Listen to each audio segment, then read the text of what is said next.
Bom, declaro aberta, então, a sessão da 7ª turma do Tribunal Regional do Trabalho da 3ª Região, no dia 1º de dezembro de 2016.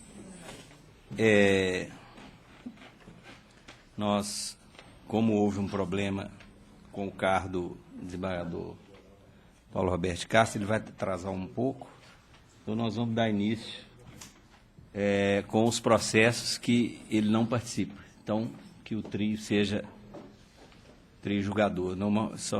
São os de relatoria da juíza Sabrina, não é isso? Isso. E nós vamos começar por eles, então. Antes, só para fazer o registro, a primeira sessão que realizamos,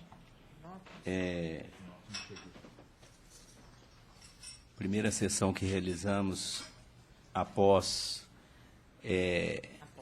esse fatídico acidente ocorrido com o avião que transportava o time da Associação Chapecoense de Futebol com destino a... O Itaú, né? O advogado do Itaú. Como é que chama a cidade? Medellín, para Medellín, e que foi uma coisa que chocou muito,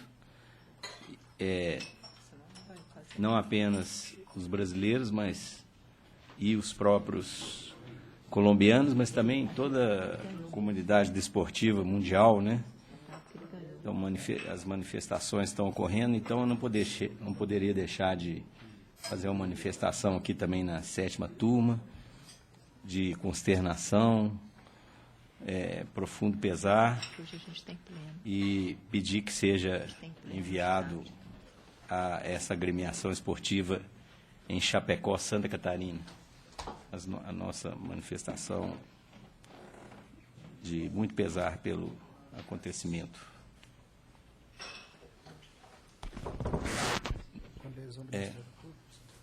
Com adesão do Ministério Público. Temos um advogado hoje. Então, em nome também dos advogados, pela OAB,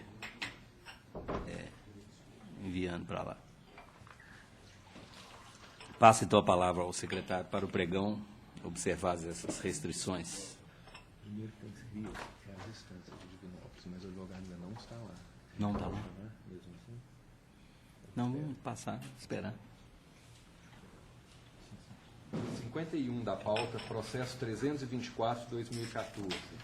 Relatora, doutora Sabrina. Revisor, doutor Fernando. Escrito, advogado Davidson Malaco. 51 da pauta. Físico? Físico.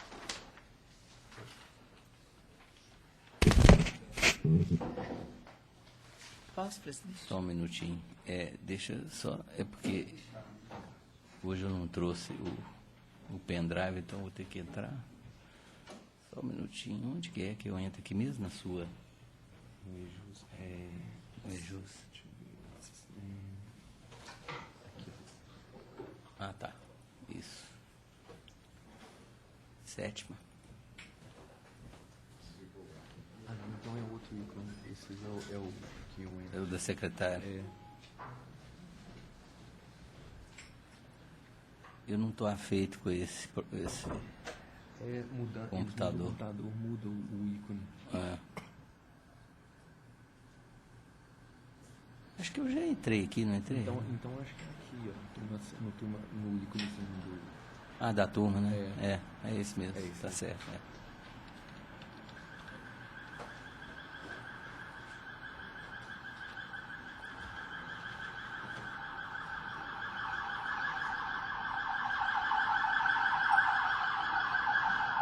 Qual o número? 51 da pauta. Esse está pregoado, né? Isso. A relatora, então, pode ler a conclusão do voto? Conheço do recurso interposto pela autora e, no mérito, nego-lhe provimento. Tá. O doutor Não está presente. Davidson não está presente. Bom, então eu, como revisor, estou de acordo. Juiz Vitor? Também de acordo. Então, assim, se decide unanimidade. Próximo. Sustentação no PJE. Sustentação oral no PJE, sala de 9 e 7. Relatora, doutora Sabrina.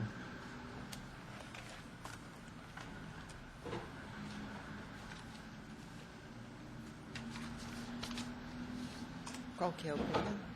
Processo 10.695, é o 8 da pauta, inscrita advogada Maria Luísa Pereira Issá. 8 da pauta.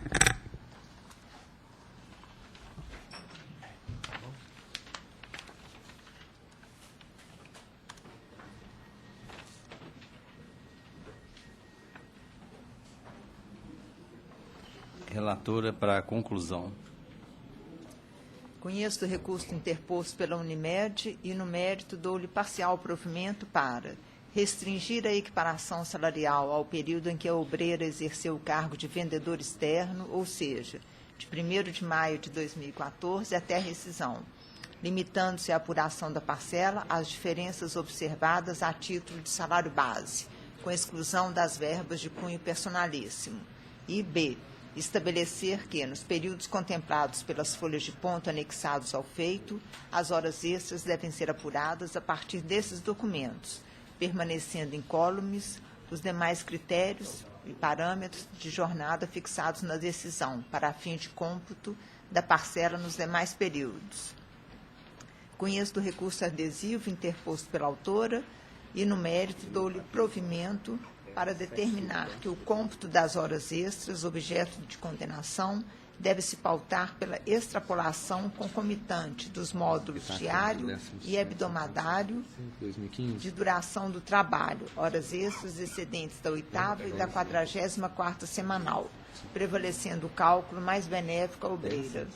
Custas a cargo da ré, diminuídas para R$ 400, calculadas sobre 20 mil, novo valor arbitrado à condenação, facultada a restituição do valor pago a maior pela via própria. É a minha proposta, presidente.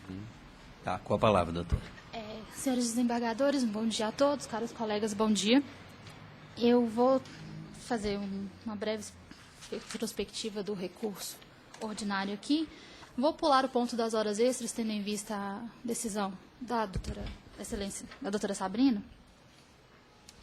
Mas, quanto à equiparação salarial, apesar do parcial provimento do recurso apresentado, nós ainda clamamos pelo total improvimento do pedido de equiparação salarial, tendo em vista que o depoimento da testemunha, que foi a base da decisão de primeira instância, ele é extremamente vago, ele é inconsistente, especialmente porque a própria testemunha afirma que ela tinha pouquíssimo contato com os paradigmas. Nesse pouco contato, não vemos como é possível que ela saberia exatamente quais são as funções exercidas pelos paradigmas, quais são as funções exercidas pela reclamante e como essas funções seriam iguais. Além disso, por exemplo, nós temos a questão da paradigma Daniele Coelho de Barros, que recebeu promoções ao longo da sua carreira que não foram recebidas pela reclamante. Dessa forma, não é possível que exista uma equiparação salarial entre as duas. Além disso, alguns outros pontos do recurso é a questão dos serviços de cobrança, que a sentença determinou o pagamento de 1/10 da remuneração, né, por estes serviços. Contudo, a testemunha o depoimento da testemunha da reclamada deixa muito claro que a reclamada ela possui uma equipe especializada em cobrança de inadimplentes, não sendo função dos seus vendedores, internos ou externos, a execução desse serviço. E, por fim, quanto à questão do desgaste do veículo, a prova nos autos deixa clara que a reclamada forneceu vale combustível no valor de R$ 560 no período em que a reclamante foi vendedor externo. E este valor é, claro, não somente para as despesas de combustível, mas também engloba este desgaste. Por fim, requer ainda o indeferimento do pedido de multa convencional, tendo em vista que a reclamada não descumpriu normas convencionais nesse caso. Muito obrigada. A relatora quer fazer uma... Quanto à equiparação salarial, eu estou limitando ao período que era vendedor externo, em vista da prova testemunhal produzida, que foi mais convincente. Quanto ao adicional por serviços de cobrança, a testemunha Alcineia Fernandes ela foi bem clara ao depor que depoente e reclamante realizavam visitas para a cobrança de clientes inadimplentes. Então, enquanto estavam cobrando, claro, o serviço de vendas ficava prejudicado. Então, por este motivo, estou mantendo. Quanto à indenização pela utilização de veículo, restou comprovado também que era requisito para ser vendedora externa possuir carro. Então, eu acho que esse ônus não pode ser transferido para o empregado, tem que ser arcado pelo empregador, então eu estou mantendo. E quanto às multas normativas, em vista do não pagamento de horas extras e outros direitos aqui condenados, se tornam mero corolário da condenação. Tá? Então, por isso eu estou mantendo, doutor. É a minha proposta, presidente. Tá certo. Eu só vou lembrar que eu faço questão de falar para meus alunos que existe um repouso hebdomadário e que isso significa semanal, porque a doutora Sabrina colocou aqui horas hebdomadárias e falou, vocês vão encontrar com essa palavra aí pela frente. Então tem que aprender, porque senão... Mas, tirando a brincadeira, eu estou acompanhando a relatora integralmente. Também de acordo, presidente. Assim se decide, então, unanimidade. Muito obrigada, bom dia a todos. Na mesma sala, ainda processo 10.136, é o número 1 da pauta, inscrito o advogado Ronaldo Machado Pereira. Pelo recorrido, né? Pelo recorrido.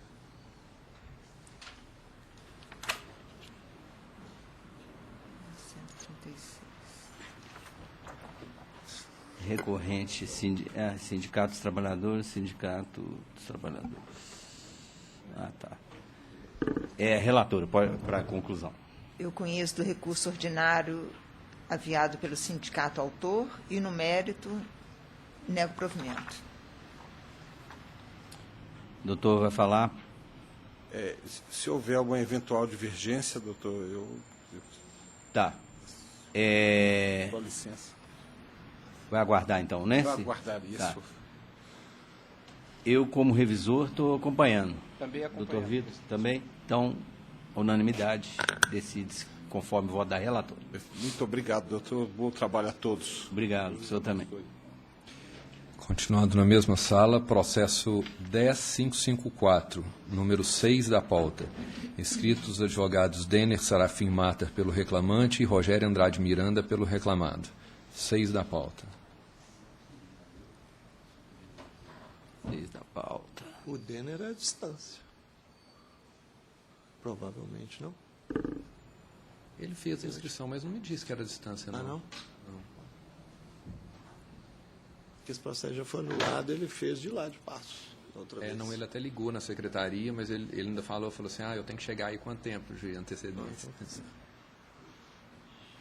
Não está presente, não? Não. Não, deixa eu ver aqui. Ele aqui. O senhor que é da... Está aqui...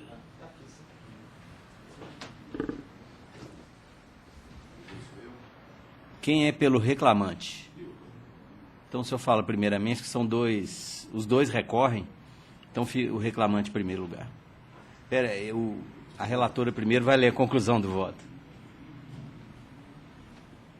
Eu conheço dos recursos interpostos pelo réu e pelo autor, e, no mérito, nego-lhes provimento. Sim, agora com a palavra, doutor. Senhor presidente, demais componentes dessa igreja, turma recursal, é com certo sacrifício, mas com muita honra que a gente comparece no interior até aqui, de modo a tentar esgotar o que se tem em mãos em defesa de uma sentença que, data máxima vênia e o absoluto respeito ao nobre juiz prolator, pessoa muito culta, a gente entende que a questão principal aqui é que, de fato, o reclamante não se enquadrava na condição de empregado de confiança, de cargo de confiança, ainda que ele fosse o maior lá dentro da empresa. e que não era. A prova produzida na instrução determinada por essa mesma Câmara ao cassar a sentença anterior, entendeu que não houve a confissão na qual o nobre juiz se baseou, quando ele diz que, se porventura precisasse sair mais cedo, que ele não teria alguém para quem pedir ordens. Isso é muito pouco perante a vasta prova produzida, tanto documental quanto testemunhal, após a dilação probatória. Não me será possível aqui, o tempo é escasso, mas o recurso ordinário interposto detalhou inúmeras falas das testemunhas que comprovam que dentro da empresa havia outros departamentos nos quais o reclamante não tinha poder nenhum. Ele não tinha... as reuniões existentes, iam todos os gerentes de passos, até Formiga, onde funciona a matriz da empresa, de modo que tudo era passado para eles todos, cada um no seu setor. Um não interferia no setor do outro. Então, a gente pede vênia aí para que Vossas Excelências se atentem ao fato, à prova produzida, que realmente não existe confissão. Até porque, se essa confissão tivesse sido válida, a primeira sentença não teria sido cassada, porque a própria turma teria entendido que ele confessou que era gestor da empresa. No entanto, se determinou que a instrução ocorresse como ocorreu, e a prova produzida foi no sentido de que ele não ostentava essa condição toda que a defesa insiste em dizer. Então é por isso que a gente pede vênia que se dê provimento ao recurso, no primeiro ponto, para que seja descaracterizada a condição de cargo de gerente geral e de confiança, e as consequências disso, obviamente. Outra questão em relação às diferenças salariais, existe um documento fornecido pela própria empresa que dá conta de um lucro dos carros novos em 2014 de quase R$2 milhões, R$1.923.000 e qualquer coisa. Um documento fornecido pela empresa, ao passo que o que foi fornecido para ele enquanto empregado lá deu R$700 mil. E é fato incontroverso que ele tinha 3,33% de comissão. Portanto, haveria de incidir em cima do R$1.900.000, no ano de 2014. Intimada a reclamada a apresentar a documentação contábil, ela não apresentou e não houve pena nenhuma disso aí. Então a gente pede vênia que seja analisado com carinho o caso aí, sob pena de se cometer uma injustiça. É o que tinha para dizer. Muito obrigado, um bom dia. Bom dia. Com a palavra o advogado reclamado. Excelentíssimo senhor desembargador presidente, nobre relatora, doutor Vitor, excelentíssimo senhor representante do Ministério do Trabalho, secretário, funcionários aqui presentes, colegas, um bom dia a todos. Nós rogamos à nobre relatora que reveja o seu entendimento no tocante ao recurso da reclamada. Mas antes de eu adentrar ao mérito do recurso da reclamada, eu vou, em breves palavras, contrapor o que disse o doutor Denner, porque, na verdade, aqui nós estamos diante de um fato claro de um funcionário que era o gestor da empresa e autoridade máxima naquela concessionária em Paços. Esse grupo de concessionários de automóveis, ele tem concessionários em Formiga, São Sebastião do Paraíso, Paços, e naquela localidade o reclamante era a autoridade máxima. Ele era o gerente geral, ele era detentor de procuração e era o responsável por todos os setores da empresa, conforme bem apurou a sentença e o voto da nobre relatora também apurou. Então, aqui, com relação ao que foi dito, efetivamente ele era o senhor daquela concessionária e, obviamente, todos os setores e gerências estavam afetos a ele, ligados a ele, respondiam a ele. Dizer que os donos da empresa em Formiga tirariam essa condição, eu acho que foge à realidade. Então, que o voto da nova relatora nesse aspecto seja mantido. No que tange ao recurso da empresa, a discussão ela é bastante singela. Nós aqui discutimos, efetivamente, a base de cálculo da comissão que foi contratada, que, segundo o reclamante, o holdback, que é aquele pagamento, é uma relação entre concessionária e fábrica, que a empresa paga quando da aquisição do veículo e depois ele é devolvido, ele quer que isso faça parte da base de cálculo de sua comissão. Então, eu acho que a matéria ela é muito simples. Aí nós temos que cair aqui. O processo ele aqui esteve, ele foi anulado não só com base no recurso do reclamante, como da reclamada, porque todos nós queríamos fazer prova. O reclamante de que ele não era a autoridade máxima da loja, e a empresa queria fazer prova de quê? De como foi a combinação para o pagamento das comissões combinadas com o reclamante. É fato de que ele receberia 3,3% sobre a venda de veículos novos e usados. A questão aqui discutida é sobre veículos novos. O que disse o reclamante em seu depoimento pessoal? Ele disse: ao ser admitido, sabia da existência de holdback, mas não foi informado se a comissão incidiria sobre tal parcela. O holdback aumenta assim, astronomicamente o valor de uma comissão, por conta de que ele iria representar 3,3% do lucro da empresa. Então, jamais se poderia conceber que alguém recebesse, um gerente de concessionária, um percentual tão elevado a tipo de comissões. Ela tem que se restringir efetivamente à base de cálculo que foi acertada, que diz respeito à venda do veículo novo. E aí vamos a essa base de cálculo. Qual foi a prova feita no processo depois da anulação da sentença? Foi ouvida uma testemunha, foi a única que falou sobre holdback, tanto da reclamada quanto do reclamante. As testemunhas do reclamante nada se manifestaram sobre esse assunto, e essa moça, essa testemunha, ela era contadora da empresa, e é contadora da empresa, e ela afirmou textualmente que, abre aspas, participou do processo de abertura da agência de passos, tendo realizado toda a parte burocrática e de admissão de todos os funcionários.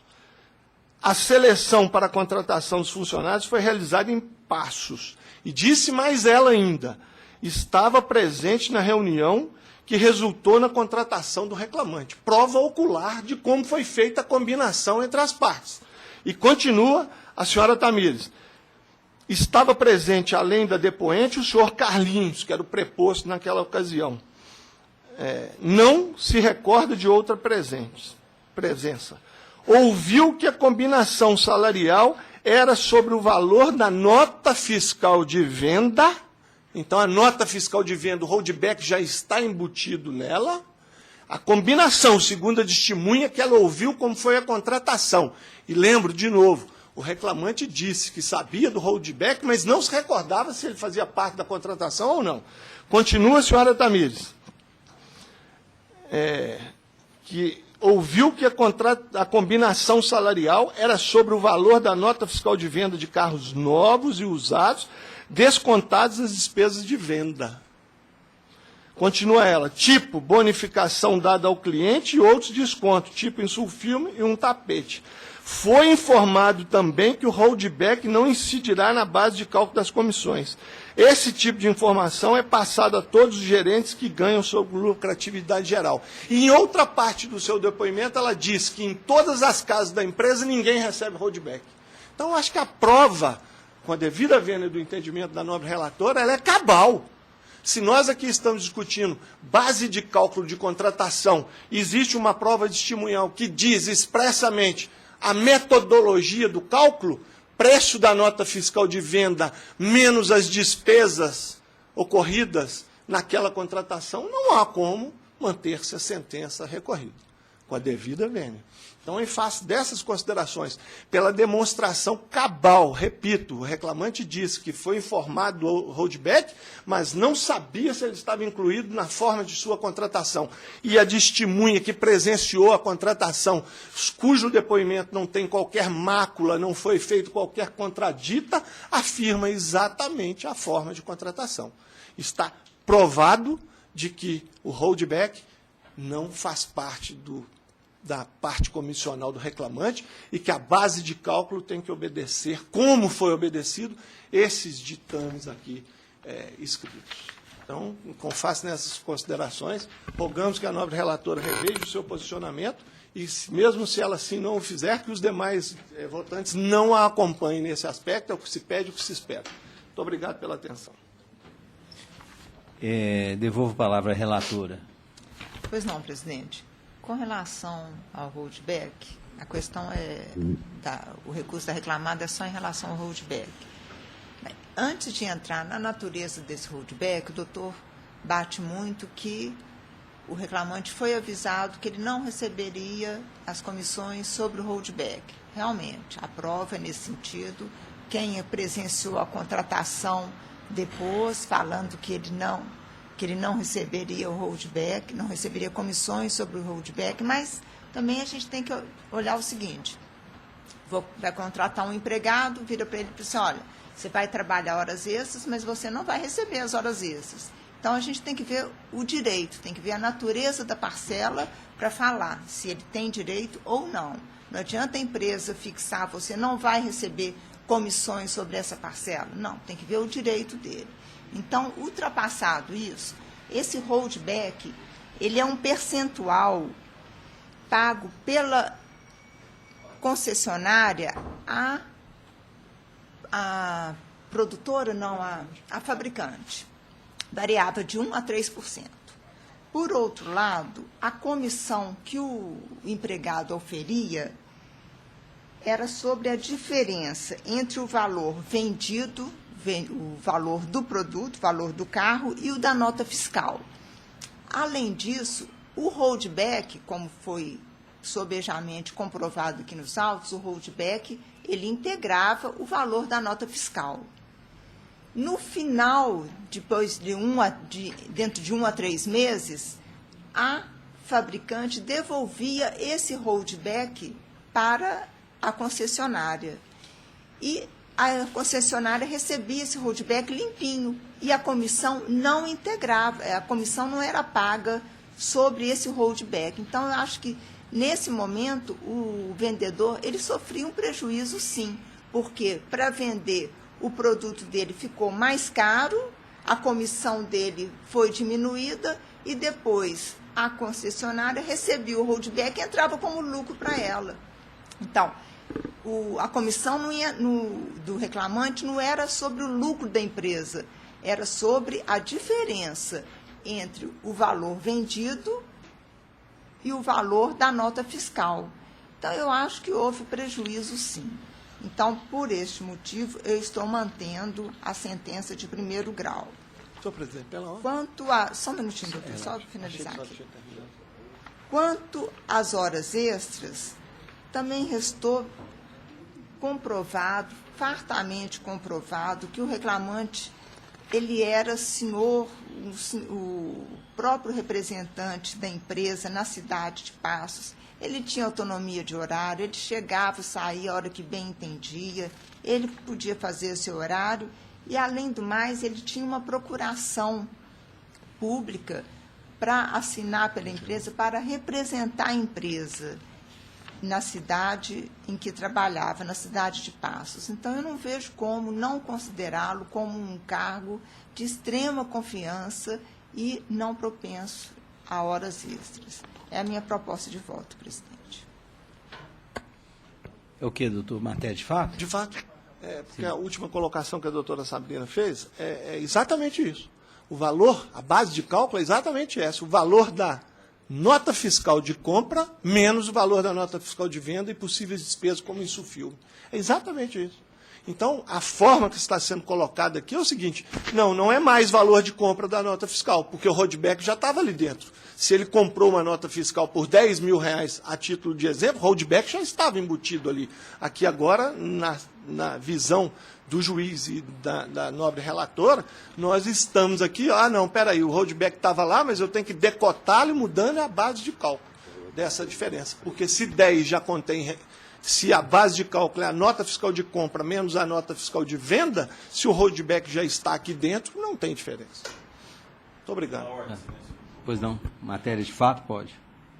Um detalhe importante aqui, rapidamente, é que o holdback ele é 2,25% sobre o total. Essa diferença do documento que eu mencionei relativo ao ano só de 2014, a diferença é de 170 e poucos por cento. Ou seja, é 700 mil para 1 milhão e 900. Então, é um equívoco entender que somente o holdback que trouxe essa diferença. Isso está tudo explicado nas razões recursais, está explicado na manifestação aos documentos. Então, eu acho que o caso talvez mereça com todo respeito a Vossa Excelência, talvez mereça uma análise mais aprofundada em relação a essas comissões. Nesse caso, doutor, eu estou mantendo a perícia. Foi realizada uma perícia, o perito apurou de acordo com a documentação toda trazida aos autos, então estou mantendo, tá? O valor apurado pela perícia. Tá. Eu vou, como sugerido pelo advogado do reclamante, apesar de eu ter funcionado como revisor, e ter até aqui vindo acompanhar a ilustre relatora, eu percebi agora, com as sustentações orais de ambos, que eu não tinha compreendido bem o cerne da controvérsia nesse aspecto das comissões. Então eu vou... posso colocar como vista para Vossa Excelência, doutor Vitor? Sim, sem dúvida. Vou colocar como vista para o juiz Vitor, porque... E aí Vossa Excelência analisa com mais para calma. ficar só como adiamento, não ter que retirar de pauta, e aí, então, a gente completa o julgamento na próxima sessão. Senhor presidente, Como é PJE, fica à vista para ele, mas eu também vou ter à vista. condições, eu ouvi falar que a sessão vai ser antecipada e no dia 7 eu vou ter audiências fora de passar por... Vai, é a próxima, mas as tentações já foram feitas, Sim, né? mas só pra gente É só acompanhar, se conclusão tiver e alguma proclamação. Será que não tem condições de ir para o dia 13, não? A próxima que É dia que 13, né? Eu vi isso falando que é 7, 13. 13. A próxima é 7, semana que vem. Eu vou estar fora fazendo audiência com o Coronel Fabriciano. Tá, então fica como... Deixa adiado para a próxima, adiado para o dia 13. fica adiado pro dia E aí 13. os advogados cientes. Adiado, Advogado pro dia 13. A sustentação, Não, a sustentação já foi feita. É só para conclusão mesmo. É o meu voto do doutor Vitor. Tá? Então tá bom. Muito obrigado pela O senhor quer... vai ficar como vista para ele, né? Então, gente... Obrigado, prazer. Bom dia a todos. Conclui lá. Bom dia. Se quiserem comparecer, pode, mas não é essencial, porque é só... Voltando à pauta física, processo 57 da pauta, 29/18/2014. Relatora, doutora Sabrina, revisor, doutor Fernando, inscrito advogado Glauco Ribeiro de Oliveira, de Divinópolis. 57 da pauta. O advogado não compareceu. Não? O pessoal de Divinópolis ligou. Tá. Qual que é o número? 57 da pauta. Você julgou ele aqui na tela ou não? Agora sim. Tá. Posso, presidente? Como o advogado não está presente lá em Uberlândia, né? Uberlândia? Divinópolis. Divinópolis, que seria sustentação à distância, nós vamos, eu passo a relatora para a conclusão e já vamos direto ao julgamento. Com a palavra. Conheço do recurso interposto pela Transcid e, no mérito, dou-lhe parcial provimento para limitar a apuração de horas extras intervalares ao período do pacto até 15/6/2012, com exclusão da parcela nas ocasiões em que a jornada não suplantou 6 horas de efetivo labor, e determinar que na apuração das diferenças de horas extras, objeto de condenação, se observe a periodicidade de fechamento da folha de pagamento, tal como verificada nos controles de ponto juntados aos autos, limitando-se o cômputo respectivo até o último dia efetivamente elaborado, qual seja 11/6/2015. É a minha proposta, presidente. Eu estou acompanhando a relatora, doutor Vitor. Também de acordo. Então, assim se decide a unanimidade. 58 da pauta, processo 12/2016. Relator, doutor Vitor. Revisor, doutor Paulo Roberto. Inscrito o advogado Eduardo Vicente Rabelo Amorim, 58 da pauta. 58 da pauta, relator Juiz Vitor, com a palavra para a conclusão. Doutor Eduardo já está a posto. Senhor presidente, nós estamos rejeitando a preliminar de não conhecimento, arguída pelo exequente e conhecendo dos agravos interpostos por ambas as partes, e no mérito negando-lhes provimento. É como voto.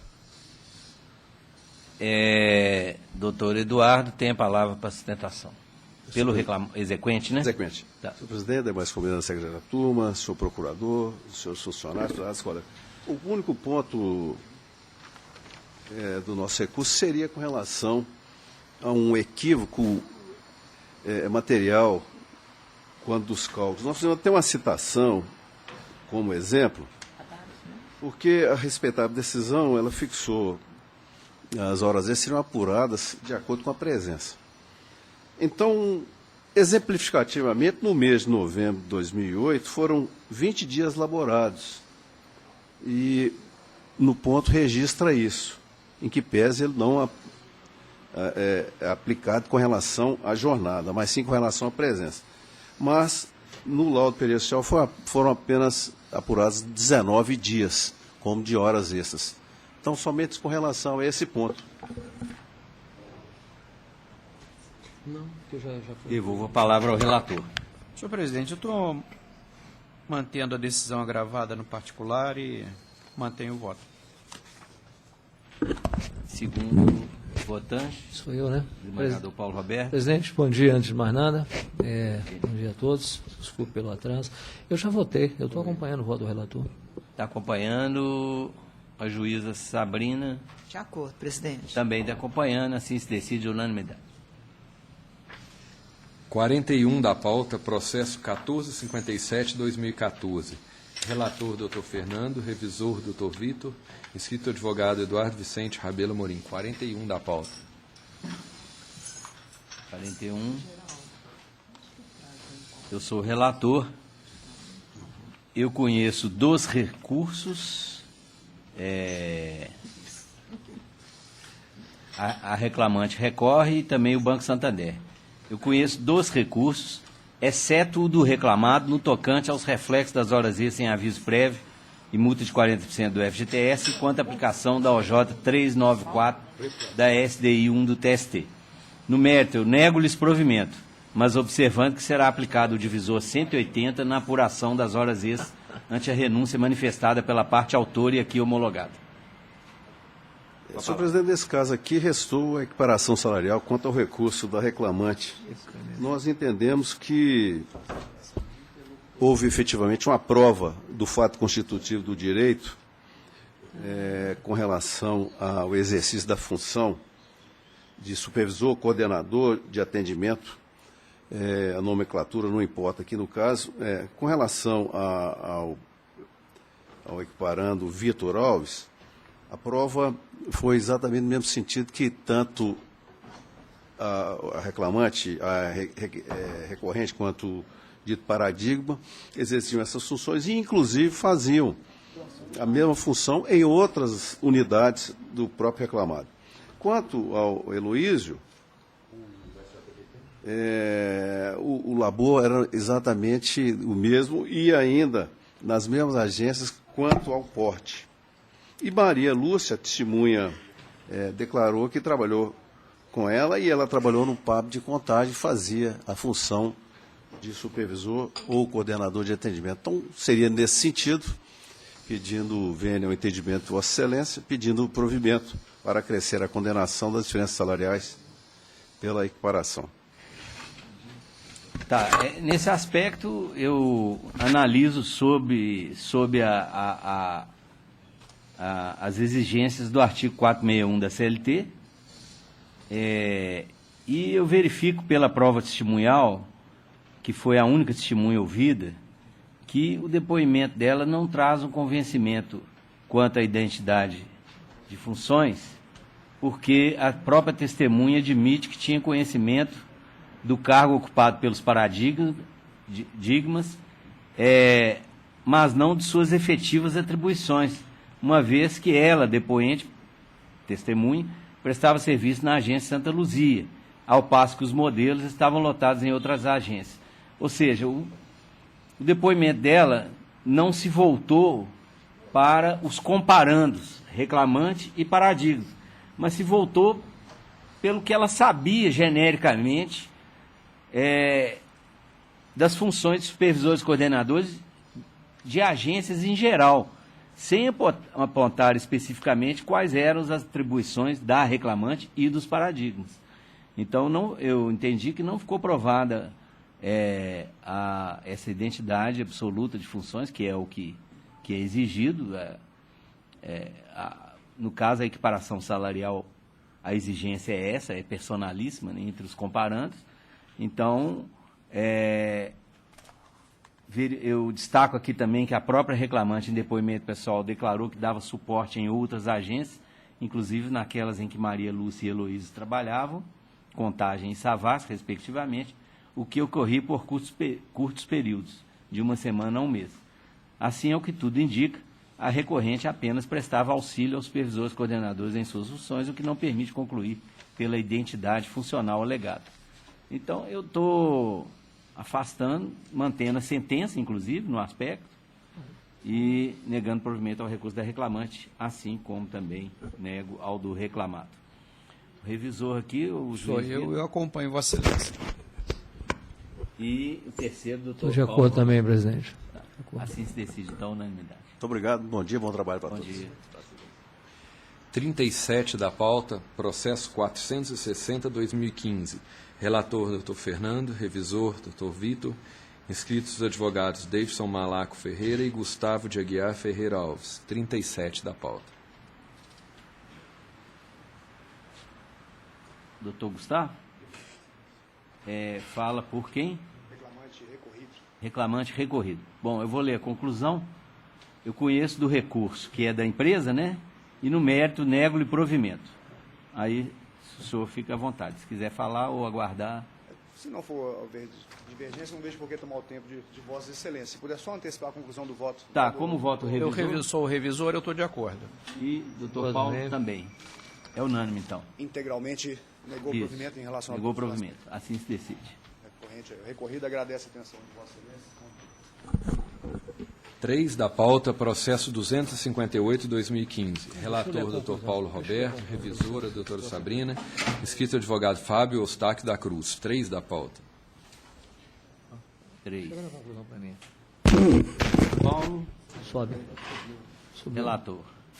Presidente, conclusão de voto. Estou conhecendo 2 recursos no mérito provendo ao do autor para reformando a sentença que acolheu a exceção de incompetência apresentada pela reclamada, reconhecer a competência territorial da vara de origem e determinar o retorno dos autos para regular processamento do feito, né? Provimento ao recurso reclamado. É o meu voto.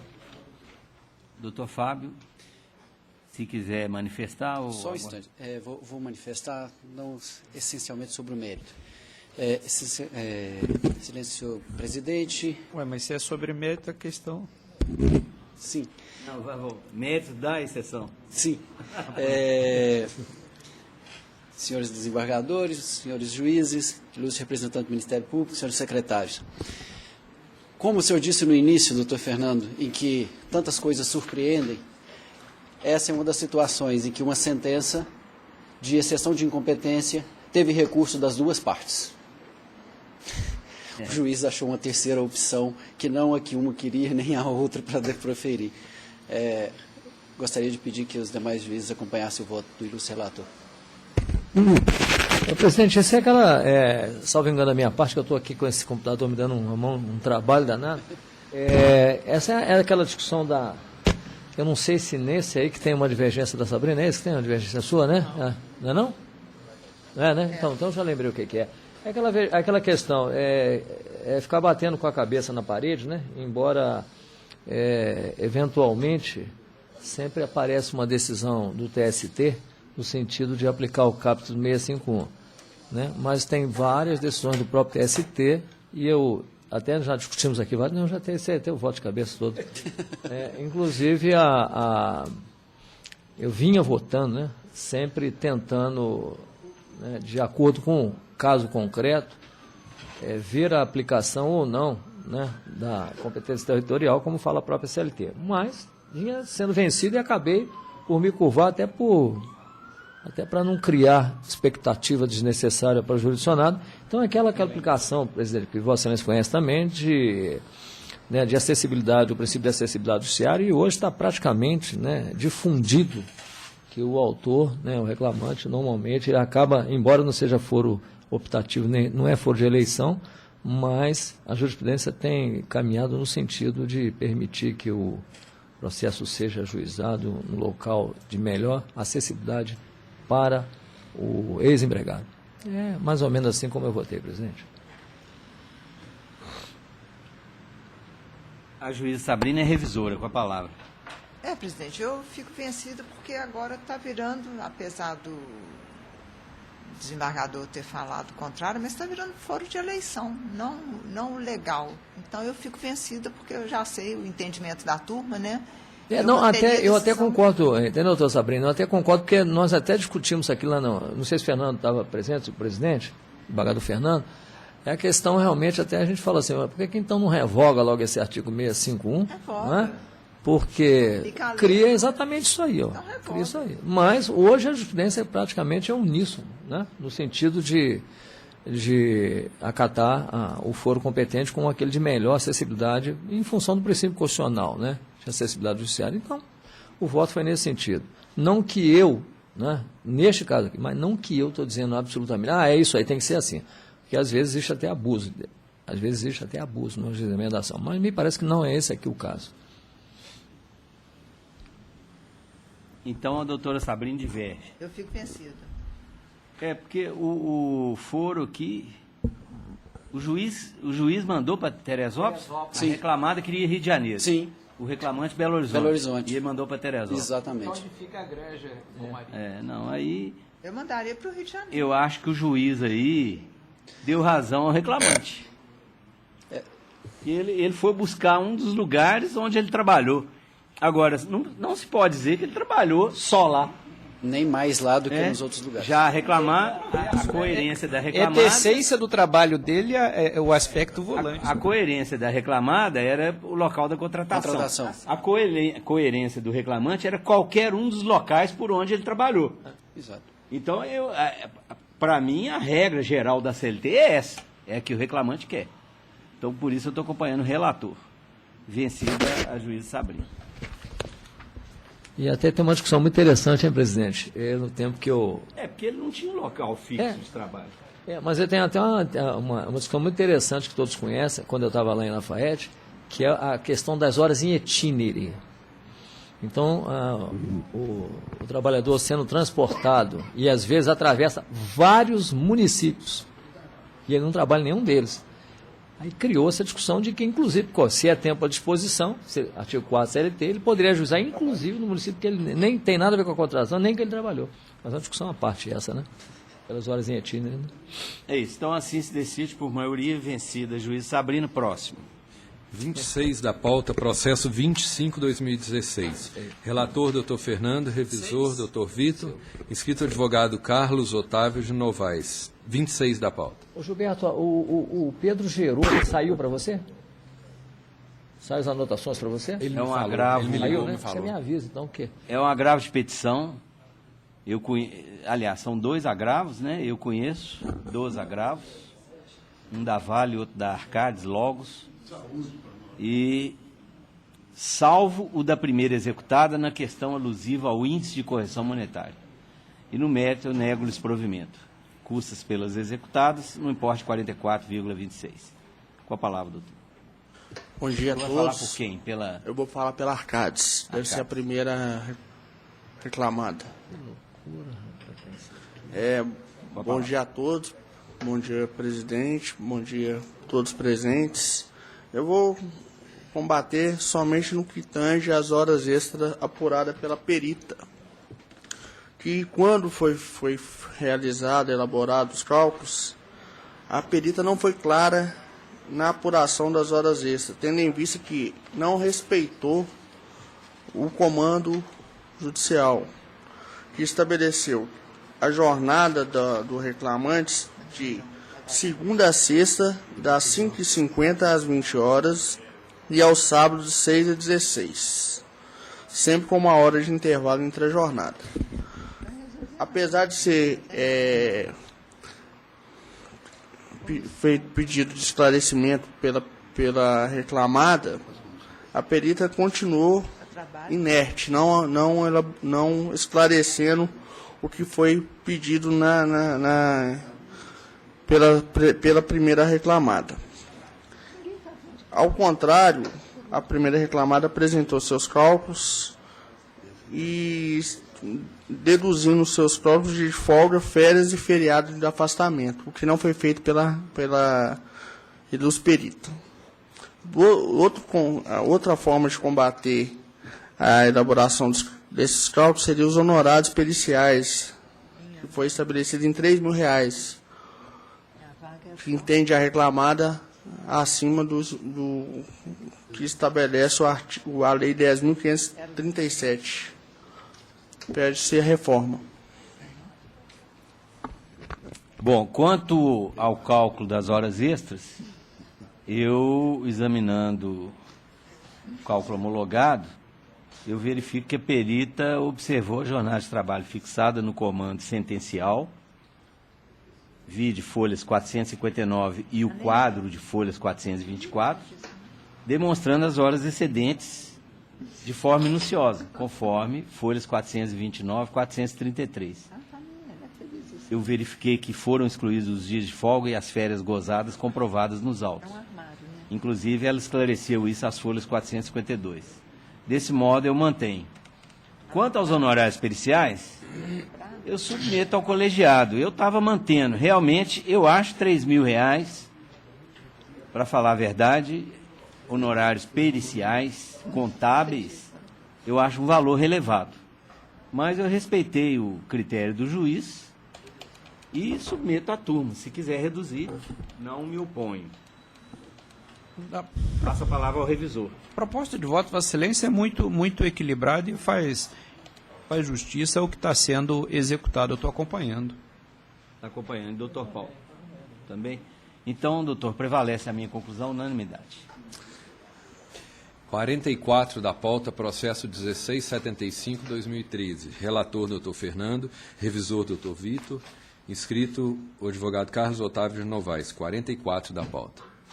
Tá. Esse é agravo de CBTU. O senhor vai falar por quem? Eu estou pelo agravado.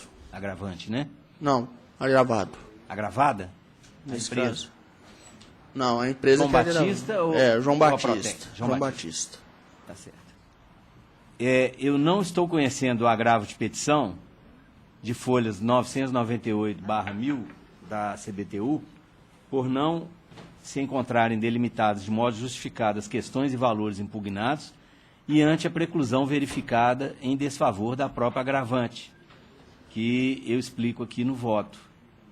E pergunto ao revisor... Não, doutor, o senhor quer manifestar? Está Não, atendido. só se tiver algum divergente. Ele está atendido e eu estou de acordo. E o doutor Paulo? Então, assim se decide unanimidade. Obrigado. Bom trabalho a todos.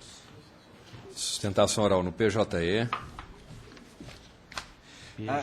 Está acontecendo isso só antes de... O processo aquele já foi proclamado, mas só uma observação. O que está acontecendo? As empresas estão depositando em pagamento, né? Não fazem os embargos no quinquídio subsequente, ou em pagamento ou em garantia, não interessa, mas não fazem os embargos no quinquídio subsequente, o juiz, inadvertidamente, sem necessidade, está convertendo aquele depósito em penhório, convolando, não precisava. Criando monstro para mordê-lo, né? E aí eles resolvem embargar dessa convolação. Com convite, mas com esse convite, né?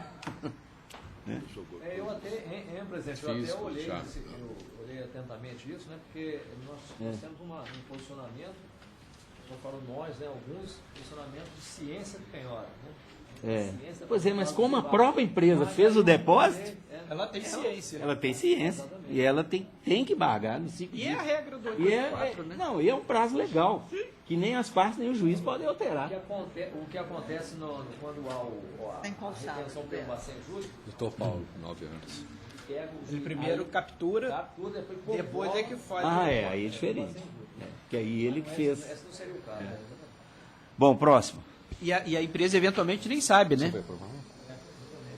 Eu aguardei a chegada do desembargador Paulo para aprovação da sessão anterior e acabei esquecendo. Ô, presidente, eu estou de acordo e rapidamente, só esclarecendo, né? Quase que eu não chego aqui mesmo, a sorte minha é que o carro meu quebrou, viu, Sabrina? Aquele carro que leva a gente para almoçar. Quebrou mesmo? Pifou, rapaz, eu com o menino dentro do carro, antes das 7, né? Aí pifou, a sorte que ele pifou dentro do condomínio cheio, a mala cheia, né? Processo. Aí eu tive que ligar para a Luciana, ela veio com o carro dela, levou o menino, esperei ela levar o menino, voltou, transbordei tudo pro carro dela, deixei o carro lá. Então o seu não arrumou, não? Não, ficou lá mesmo. Carro automático já veio. Pifou, tem que deixar no lugar, não tem que fazer nada. Né? Só foi dentro do condomínio. Eu achei que ia chegar aqui umas 10 horas, mas aí vim. Sustentação no PJE, sala de 9 horas, processo 11879. É o 31 da pauta. Inscrito advogado Renato Bruno Martins Miranda. 31 da pauta. 9 horas? Aguardando entrar. Qual é o número dele da pauta, Gilberto? É o número da pauta. 31 da pauta. 31? Ele está lá no último, praticamente. 31, 2... 31, está com ele aqui já. É Jussiele, né? É isso. Né? Isso, pode... Presidente, eu vou à conclusão do voto com a compreensão de todos, inclusive do ilustre advogado. E o voto é no sentido de conhecer dos recursos interpostos pela reclamada e pelo reclamante, ante a sua tempestividade, e dando provimento parcial ao da reclamada para, nos termos da fundamentação, letra A, reconhecendo a ocorrência de julgamento extrapetita, decotada a sentença, a determinação de reintegração da reclamante ao emprego e, por consequência, a combinação da multa diária pelo possível descumprimento da obrigação de fazer. Letra B, excluída a condenação ao pagamento da indenização por danos morais. Letra C, determinar que na apuração do imposto de renda observe-se no lugar da IN 1127/2011 a IN 1500/2014, com redação dada pela IN número 1558/2015. Letra D, limitar ao período compreendido entre a admissão e 3/4/2016 a condenação ao pagamento como extra das horas destinadas à compensação, provendo parcialmente o recurso da reclamante para acrescer a condenação ao pagamento como extra de 20 minutos em itinerário por dia de efetivo trabalho entre a admissão e 3/4/2016, com reflexo em repouso semanal remunerados, 13º, férias mais 1/3, aviso prévio indenizado do FGTS mais 40%. Letra B, acrescer a condenação ao pagamento como extra de 10 minutos anteriores e 10 minutos posteriores à jornada de trabalho da admissão até 3/4/16, com os reflexos em repouso, 13º, férias mais 1/3, aviso prévio indenizado do FGTS mais 40%. Letra C, deferir a reclamante o pagamento da indenização substitutiva do período estabilitário, desde a dispensa até 5 meses após o parto, incluindo-se, além da remuneração mensal também, 13º, férias mais 1/3 e o FGTS mais 40% correspondentes ao período. E letra D, determinar que, em razão da nulidade do banco de hora, considere-se devido o pagamento da hora extra integral, não apenas do adicional. Majora o valor da condenação em 10 mil, devendo a reclamada arcar com as custas complementares de R$200. Esse é meu voto de forma respeitosa. Doutor, vai falar por quem? Vou falar pela reclamada recorrente, excelência. São as duas recorrem. Com a palavra. Senhor presidente, demais componentes da egressa turma, os presentes, bom dia. Nesse caso, a reclamada pede vênia para discordar do voto do ilustre relator, especialmente quanto à questão da justa causa aplicada, e que foi aí desconsiderada e revertida na respeitável sentença de primeira instância, e culminou aí com a condenação da reintegração, ora decotada no voto do ilustre relator, mas substituída aí pela condenação da indenização substitutiva. Então, nesse caso, por que o cerne da questão? Porque a justa causa foi aplicada por um ato de improbidade decorrente da falsificação do atestado pela autora. Ela adulterou, ela adulterou o atestado, ou seja, ela aumentou ali os dias, né, com a rasura confirmada pelo médico, né, que declarou isso, está juntado aos autos, que realmente ela rasurou o atestado. Então, a justa causa, ela trata-se aí de um ato de improbidade. E um ato de improbidade no qual o cerne é a quebra da fidúcia. Então, realmente, o ilustre julgador de primeira instância concluiu que não havia como manter a justa causa, tendo em vista que a autora não se beneficiou da adulteração, tendo em vista que ela trabalhou no dia que seria aquele correspondente à alteração do atestado. Mas o que a empresa defende é que está confirmada a rasura do atestado, está confirmado um ato de improbidade que quebra a fidúcia. Se houve benefício ou não, não é essa a questão que se discute nos autos. O que se discute é que houve prova, no sentido de que ela rasurou um atestado médico, né, e aí quebrou a fidúcia, não pode mais permanecer aí o contrato, e que justamente mantendo-se, no caso, a justa causa, ou seja, reformando a sentença de primeira instância contra a aplicação da justa causa, consequência lógica seria aí, né, a reforma no sentido não só da reintegração, como da exclusão aí da indenização substitutiva. Quanto ao acréscimo do tempo destinado aí aos minutos, que antecede o sucesso de jornada no caso, a recorrente apenas se reporta a previsão coletiva, né, nesse sentido, mas foca aí que seja acompanhado o voto do legislator quanto a preliminar essa predita, já que não há pedido realmente de reintegração e muito menos de multa, mas pede vênia para discordar no sentido de que seja reformada a sentença para reconhecer e manter a justa causa aplicada, decotando a condenação em indenização substitutiva, é o que se requer. Obrigado.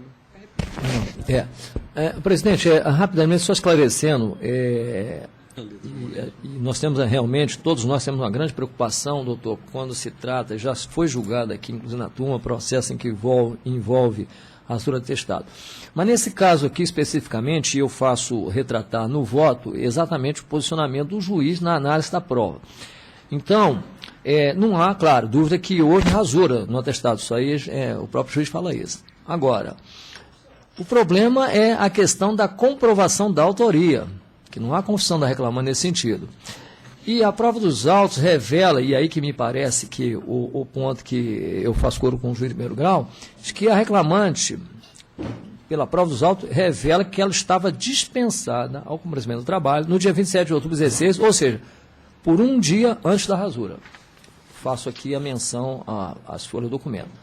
Ocorre que, pelo controle de pontos juntado pela reclamada, tem-se que a reclamante somente faltou o dia 27 de abril de 2016.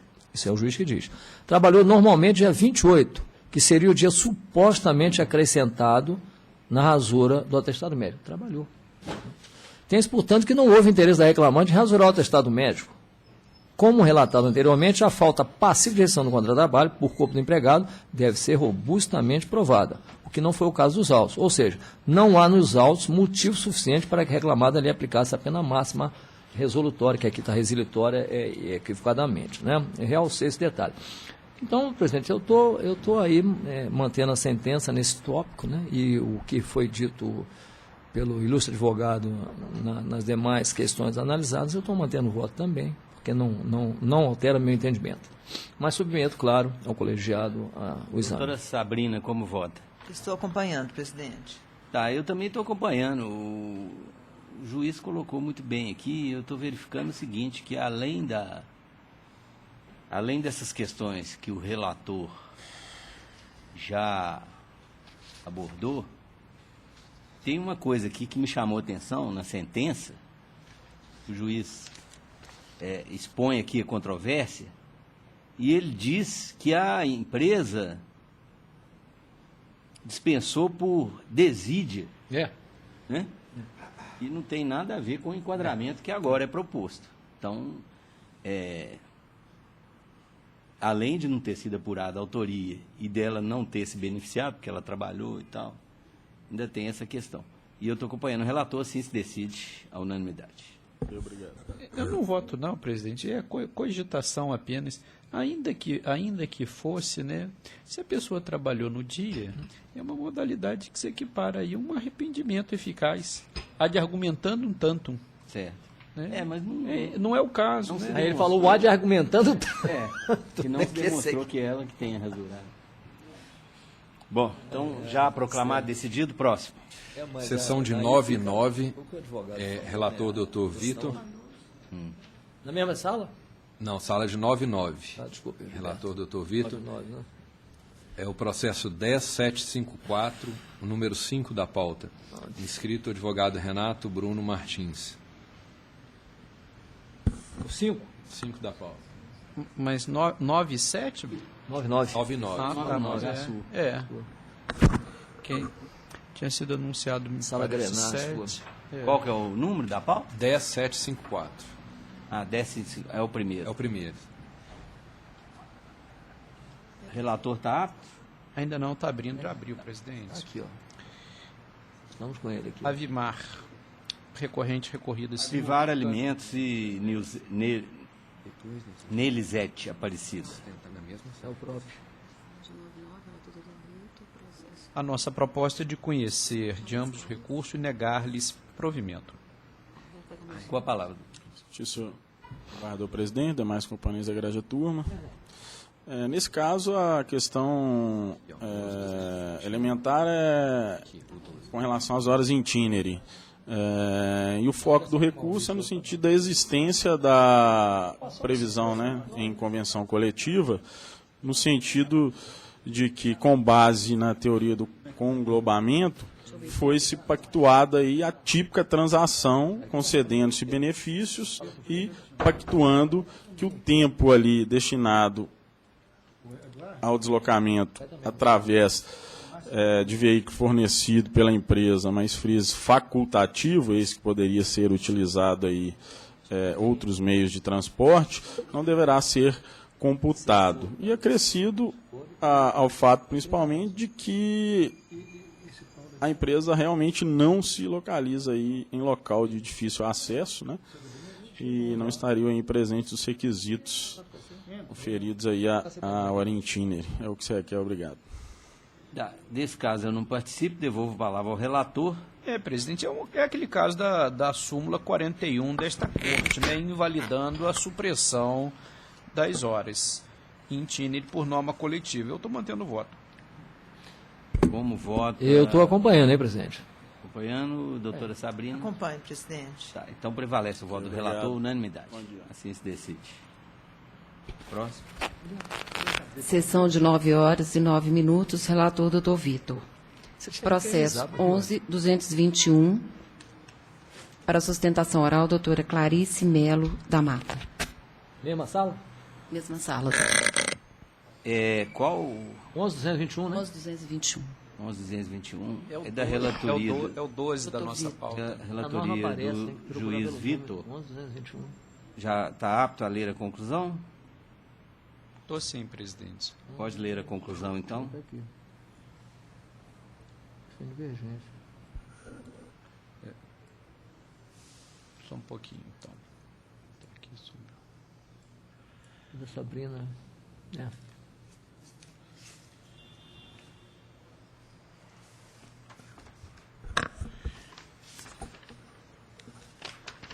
Não abriu aí, não? Peguei em papel.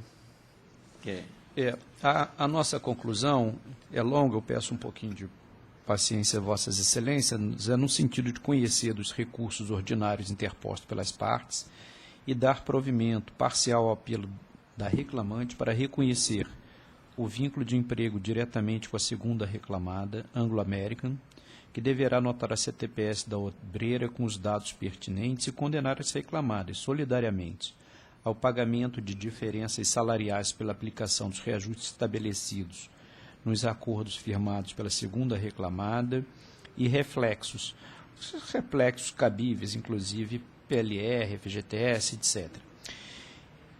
mais ainda, né? Estamos deferindo diferenças salariais decorrentes da equiparação salarial com os paradigmas Cleidson, Alexandre, Jonatas, Júlio César, Maria Fernanda, Sérgio, observado o valor de maior salário e o princípio da irredutibilidade salarial. Naturalmente que essas diferenças também geram os reflexos de estilo. Mais ainda, estamos provendo o pedido de 1,8 horas em itinerário por dia trabalhado de segunda a sexta, sendo que essa hora refere-se ao percurso de ida e 8 minutos no retorno, com exceção nos dias em que a jornada de trabalho ultrapassou 17h30, quando são devidas 2 horas em itinerário, assim como nas sextas, em que a obreira deixou os serviços às 16h30 e nos sábados e domingos. São devidos reflexos de tudo isso no repouso, férias com terço, 13º, aviso prévio, FGTS, 40%. O provimento atinge ainda a indenização por danos morais no importe de R$ 7.500, com atualização na forma sumular. Horas extras e trabalhadas em sábados e domingos, intervalo previsto no artigo 384 da CLT, provendo como hora extra, e provendo ainda, finalmente, em parte, os recursos das reclamadas, para excluir da condenação o pagamento de indenização pelas despesas com honorários advocatícios, assim como para reduzir o valor dos honorários periciais relacionados à perícia contábil para R$ 600. Os fundamentos virão no corpo do voto e estamos declarando as parcelas de natureza salarial e acrescendo a condenação o valor de R$ 80 mil com custas pela reclamada. É como voto. Tá, antes de passar a palavra para a ilustre advogada, eu queria saudá-la e parabenizá-la. Ah, não me diga que é Dom Helder. Não sei se é a primeira vez. Nessa turma, sim. Sim, né? Porque nós fazemos lá em cima e a distância é muito grande. Como eu sou míope, às vezes eu não vejo. Mas, então eu acertei. É a primeira vez que eu recebo, na 7ª turma, a doutora Clarissa, que é filha de uma grande amiga, contemporânea de faculdade, a doutora Denise, servidora desta casa, aposentada, e eu conheço desde menina, né?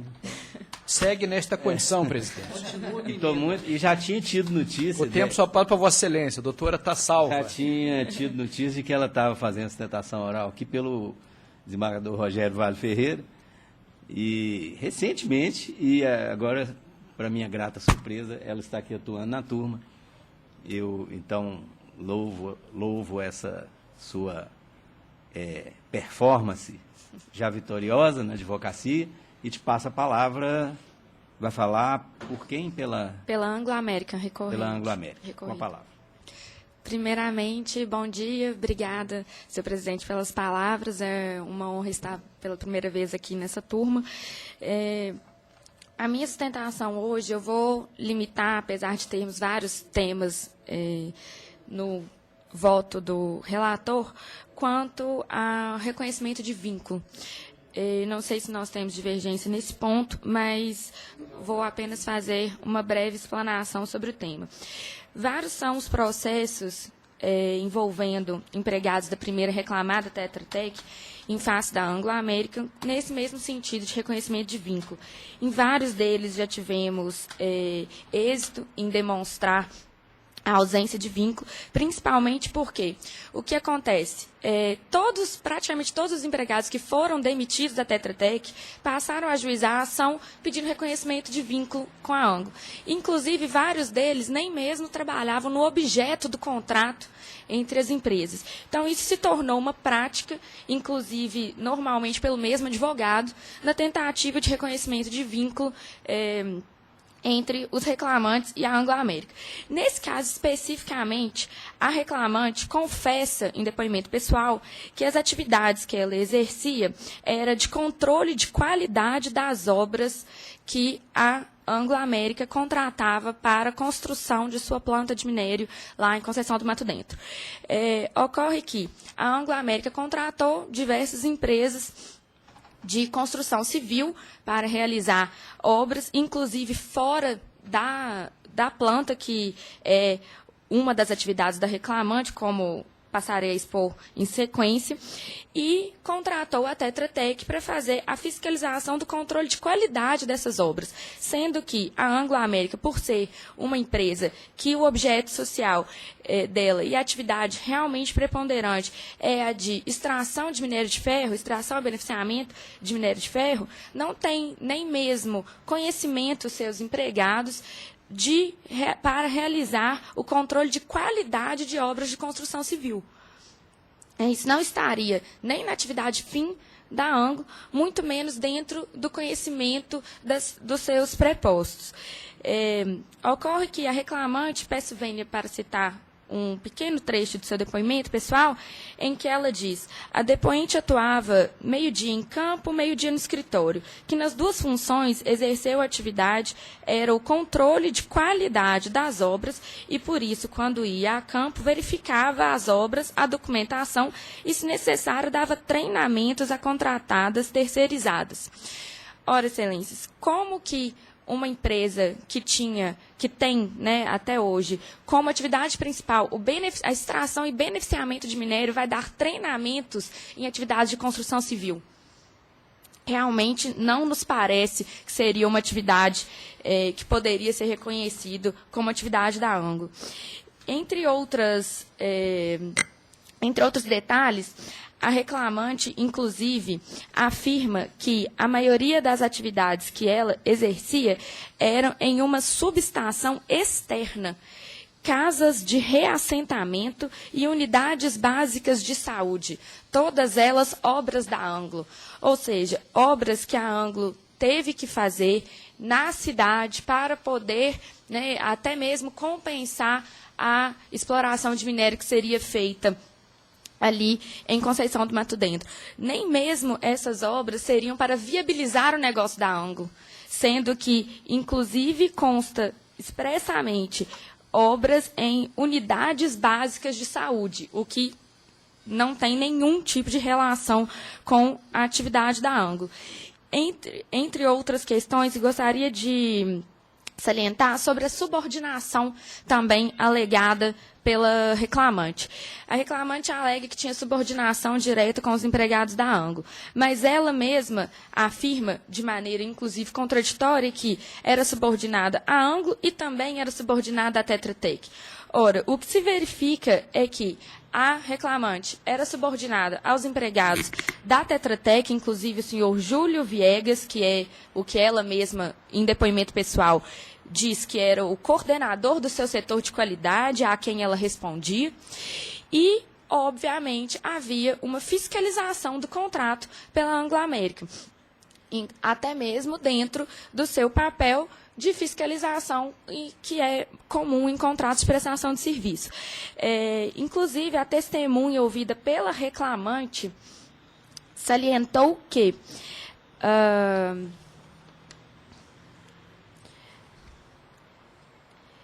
Júlio Viegas era o coordenador de qualidade da Tetra, empregado dessa empresa, que essa pessoa era o superior da reclamante, que Júlio era quem repassava aos superiores da Anglo as informações que nós passávamos para ele.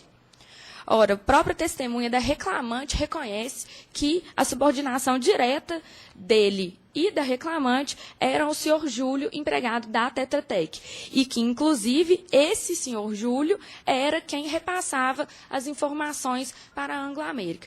Então, nesse sentido, peço vênia ao ilustre relator para salientar o entendimento da empresa de que realmente não restou configurado nesse processo o vínculo de emprego e peço aos demais votantes que considerem as explanações da tribuna. Obrigada.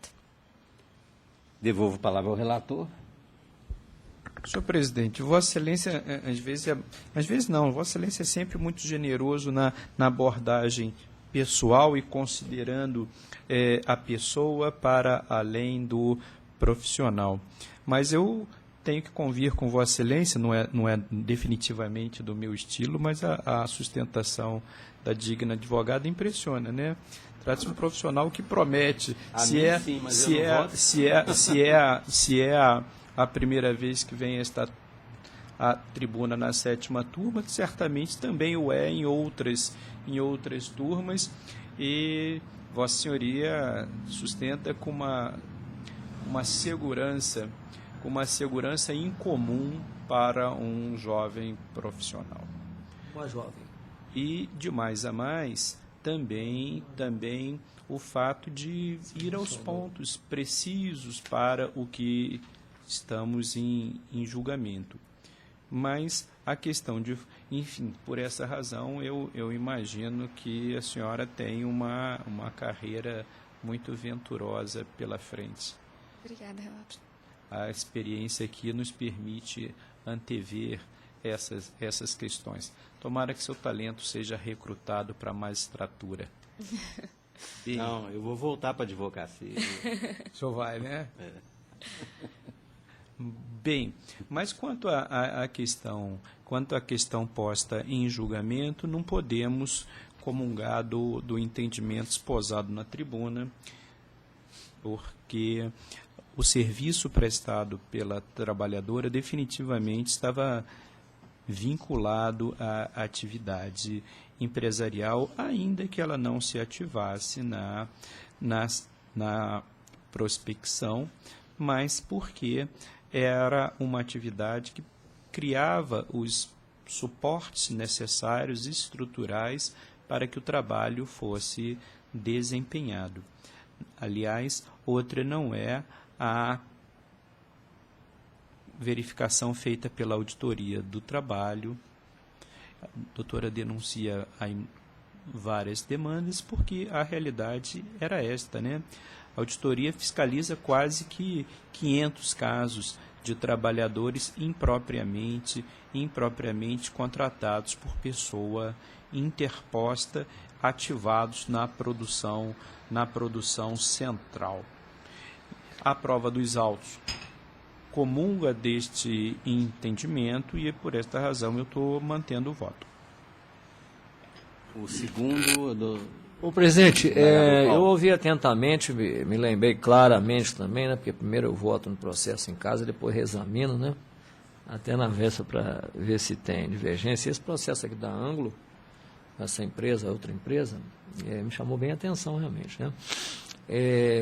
Claro, eu aqui faço coro também com o relator e com as palavras de Vossa Excelência, só corrigindo aqui o meu ilustre colega, né, falou um jovem, é uma jovem. Não, mas eu estava usando no impessoal e masculino atrás. E depois falou uma senhora também, né? Acho que não é senhora, é senhorita, né? Bom, mas de qualquer maneira, a despeito da sustentação oral percussiante, presidente, não há como, né? Porque aqui está o relator aqui, além de examinar a questão, né, de fundo e detidamente, que é a questão da terceirização lícita ou ilícita, né? Ele aplicou aqui o que diz a súmula. Diante da prova, né? Diante da prova.